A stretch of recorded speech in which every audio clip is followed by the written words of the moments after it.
CSK RCB மேட்ச்ல வெளியே நடந்தது என்ன, இங்க வந்து ஒரு ஏஐ இமேஜ் வந்துச்சு லாலிபாப் வச்சிட்டு இருக்க மாதிரி, அங்க வந்து ஜெயிலுக்கு போற மாதிரி ஜெயில் ட்ரெஸ்ல வந்து ஜெர்சி போட்டு தலை ஃபார் ரீசன் 2016-17 போறாங்க.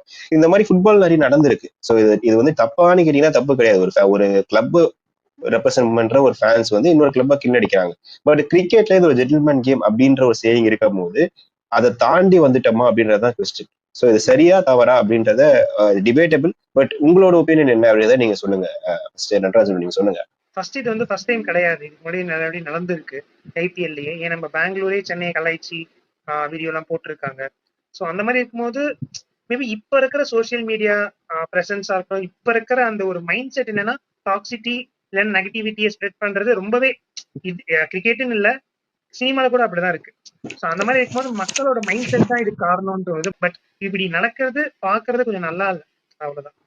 நீங்க ஃபேன்ஸா சப்போர்ட் பண்றீங்கன்றது ஓகே. பட் வந்து இன்னொரு டீமை வந்து நீங்க ஒரு பர்ஃபார்மன்ஸ் வச்சு கலாய்க்கலாம். பட் இது வந்து ஒரு வந்து அக்யூசியேஷனை வச்சு நீங்க கலாய்க்கிறது அப்படின்றது எனக்கு சரியா படல. நீங்க என்ன நினைக்கிறீங்க திரேஷ்மா? தப்புதான் ப்ரோ. அதாவது ட்ரூ லாயல் ஃபேன்ஸ்லாம் அவங்க ஒரு தனி sets bro. True CSK fans நாங்க தனி, நாங்களாம் இப்படி பேச மாட்டோன்ற மாதிரி ட்ரூ லாயல் ஃபேன்ஸ் வந்து அவங்க செட் ஆஃப் பீப்புள் வந்து தனி. ஸோ இப்படி பண்ணிருக்க கூடாது. எல்லாத்துக்கும் காரணம் இந்த சோசியல் மீடியால ஹேட்டர் ஸ்ப்ரெட் பண்றதுனால தான். ஸோ ஒரு டீமை வந்து அடிச்சுட்டு இன்னொரு டீமை வந்து நல்லா பேசுறது, ஸோ ஒரு டீம் தோத்துட்டா முட்டு கொடுத்துட்டு வர்றது, ஒரு டீம் ஏன் ஜெயிச்சிச்சுன்னு சொல்லிட்டு அதுக்கு காரணத்தை கண்டுபிடிச்சு ஏன் தோத்துச்சுன்ற காரணத்தை கண்டுபிடிச்சு கலாய்க்கிறது.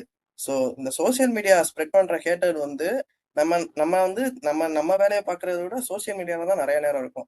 ஸோ அந்த ஹேட்டர் வந்து நமக்குள்ளேயே வந்துடுது. ஸோ அதனாலயே வந்து மக்கள் வந்து இன்ஃப்ளூயன்ஸ் ஆகி இந்த மாதிரி தப்பெல்லாம் பண்ணதான் செய்யறாங்க.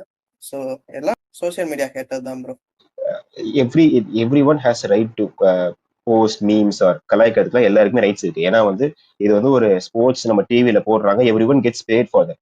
பட் வந்து நம்ம எதை வச்சு கேள்விக்கிறோம் அப்படின்னு ஒரு கொஸ்டின் இருக்கு. நீங்க அடிக்காத போது, ஏன்னா வந்து இப்ப டிவிலேயே கூட இப்ப சில டைம்லாம் டக் அவுட் ஆகும் போது டக்கு வரும். இந்தியன் கிரிக்கெட்ல வராது, பட் ஆஸ்திரேலியா பண்ணுவாங்க. அதுவுமே ஒரு ஃபார்ம் ஆஃப் மாக்கரி தான். பட் நீங்க ஒரு பெர்ஃபார்மன்ஸ் வச்சு கேள்வி அடிக்கிறீங்கன்றது பரவாயில்ல. பட் வந்து பெர்ஃபார்மன்ஸை தாண்டி பர்சனலாவோ இல்லைன்னா வந்து ஒரு அக்யூசியேஷன் வச்சு கிண்டடிக்கிறது தப்பு அப்படின்றது என்னோட ஒப்பீனியனா இருந்துச்சு.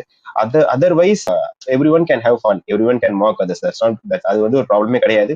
பட் அது வந்து ஒரு ஹேட்டடா மாறும் போது தான் பிரச்சனையா இருக்கு அப்படின்ற நோட்ல இந்த வீடியோ நான் முடிச்சுக்கலாம்னு நினைக்கிறேன்.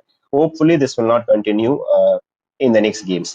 ஈவன் இன் சிஎஸ்கேவிலையும் சரி, சிஎஸ்கேல இது நீ இப்படி பண்ணிட்டியா, நான் எப்படி பண்றேன்னு சேப்பாக்கு வரும்போது பண்ணாம நம்மளும் கொஞ்சம் மெச்சூரா இருக்கலாம், அவங்களும் கொஞ்சம் மெச்சூரா இருக்கலாம் அப்படின்றது என்னோட ஒப்பீனியனா இருக்கு. அந்த நோட் இந்த வீடியோ முடிச்சுக்கலாம். இதே மாதிரி வீடியோஸ் நிறைய பார்க்க வெற்றி மறக்காம சப்ஸ்கிரைப் பண்ணிக்கோங்க. உங்களை அடுத்த வீடியோல பார்க்குறேன். அது வரைக்கும் தேங்க்யூ.